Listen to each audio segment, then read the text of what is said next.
The pandal appeared overnight. No one saw who built it. No one heard a hammer, no footsteps, no voices.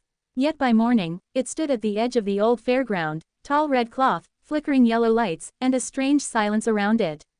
Arav noticed it on his way home from the hospital. He was a volunteer nurse, exhausted after a 12-hour shift, carrying guilt heavier than his tired body.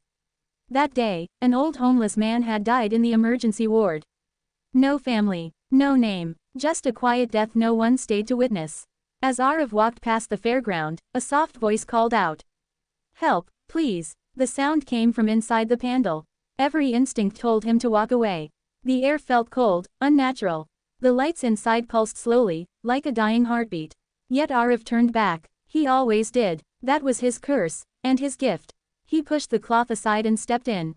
Inside, the pandal was vast, far larger than it looked from outside.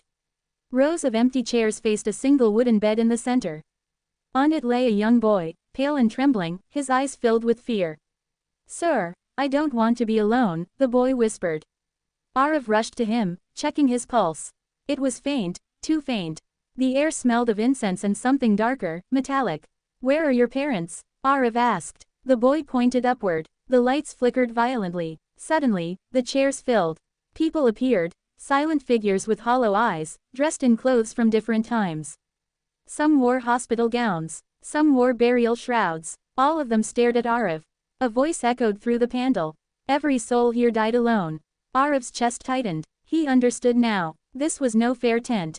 This was Maut Ka Pandal, the pavilion of death. The boy on the bed began to fade, his body turning translucent. Without thinking, Arav grabbed his hand. "I'm here," he said firmly. "You're not alone." The shadows hissed. The figures stood up, angry, restless.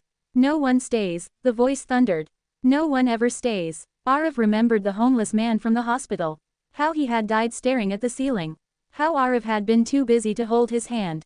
Tears filled Arav's eyes. "I'll stay," he said. "Even if it costs me." The pandal shook. The boy's hand grew warm. His heartbeat strengthened. Light burst from the bed, blinding white, washing over the shadows. One by one, the figures closed their eyes, peaceful for the first time. The pandal collapsed into dust. Arav woke up on the grass at the fairground, morning sun on his face. No tent, no lights, no sign of anything unnatural. In his hand was something small.